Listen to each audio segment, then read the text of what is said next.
The following is an encore presentation of Everything Everywhere Daily. Secrecy is a huge part of military success. You want to be able to communicate with your own forces without the enemy finding out what your plans are. As America entered World War II, they were in need of a method of communication that couldn't be cracked by Germany or Japan. They found the answer they were looking for in the languages of Native Americans. Learn more about Navajo Code Talkers and other Native American languages used in World War II on this episode of Everything Everywhere Daily.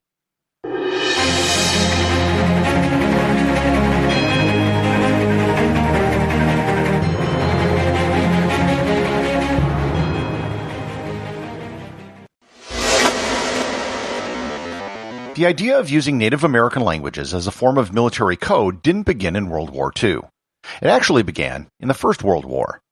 The Germans during World War I had no problem understanding English, and they had managed to break every American code.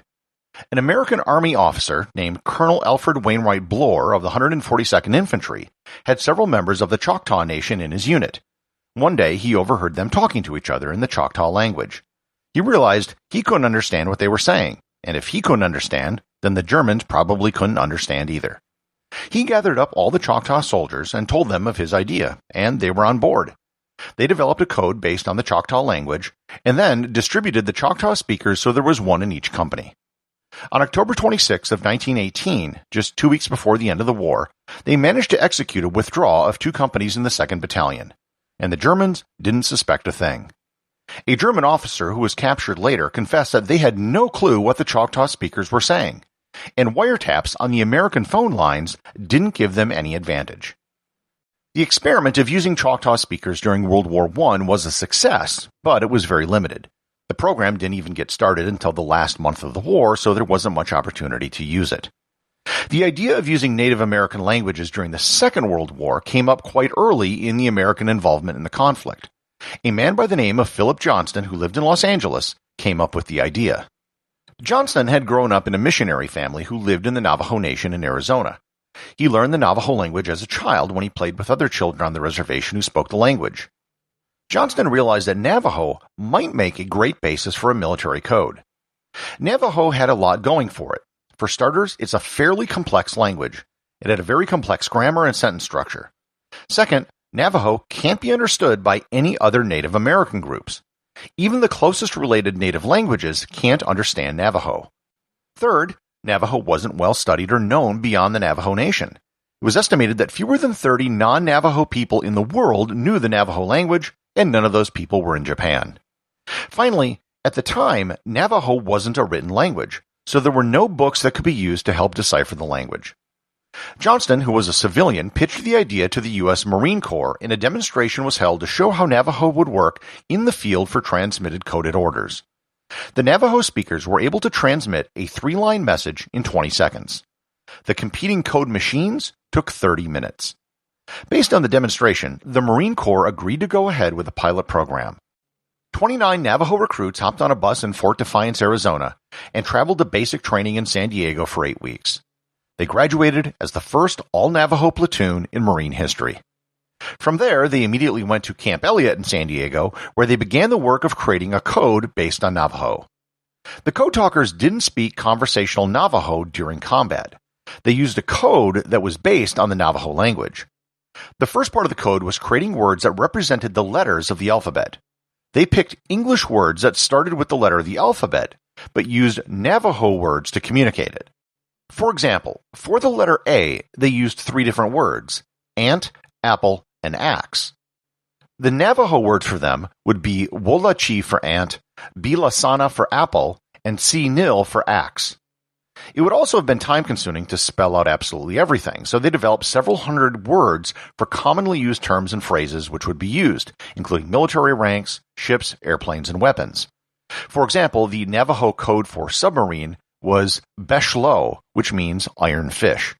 The word for bomber was the Navajo word for buzzard, and the word for a colonel was the word for silver eagle.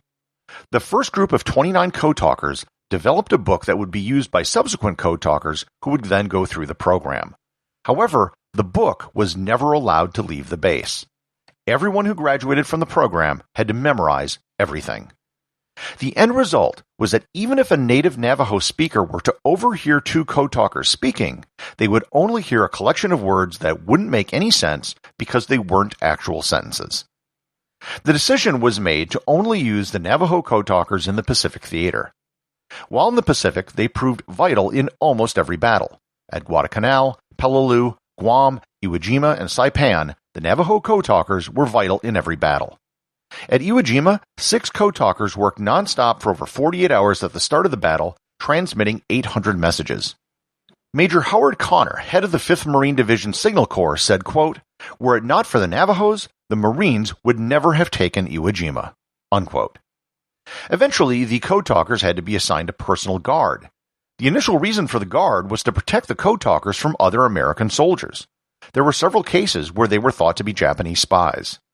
The second reason for the guards was to ensure that the code talkers would never fall into enemy hands.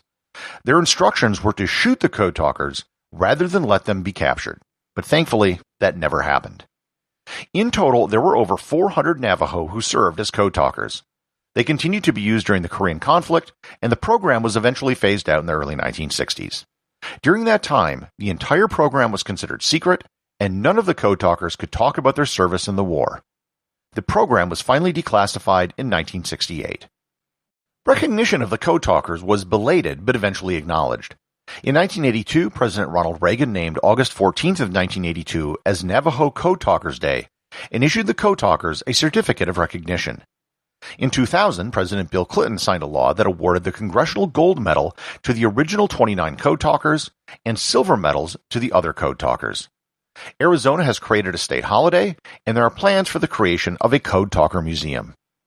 As of the day I am recording this, there are only 4 surviving Navajo Code Talkers, all of which are in their 90s. Before I close, I should note that while Navajo Code Talkers were the largest and best-known group of code talkers from World War II, they were not the only tribe that had code talkers. There were 14 Native American languages used for code talking during the war by both Americans and Canadians, including Lakota, Meskwaki, Mohawk, Tlingit, Hopi, Cree, and Crow. Most notably, 14 Comanche code talkers were used on D-Day during the invasion of Normandy. In 1989, they were awarded the rank of Chevalier of the National Order of Merit in France. All of the codes used by other Native American languages were designed on the system developed by the Navajo. In 2008, code talkers from both world wars and from every Native American tribe were awarded the Congressional Gold Medal. Computers and advanced cryptography have rendered code talkers obsolete. It's now possible to easily communicate without fear of enemy interception. Nonetheless, while it was in use, Native American code talkers had the only military code never to have been broken. The associate producers of Everything Everywhere Daily are Peter Bennett and Thor Thomsen. If you'd like to support the show, please join the list of patrons over at patreon.com. And also remember, if you leave a review or send me a question, you too can have it read on the show.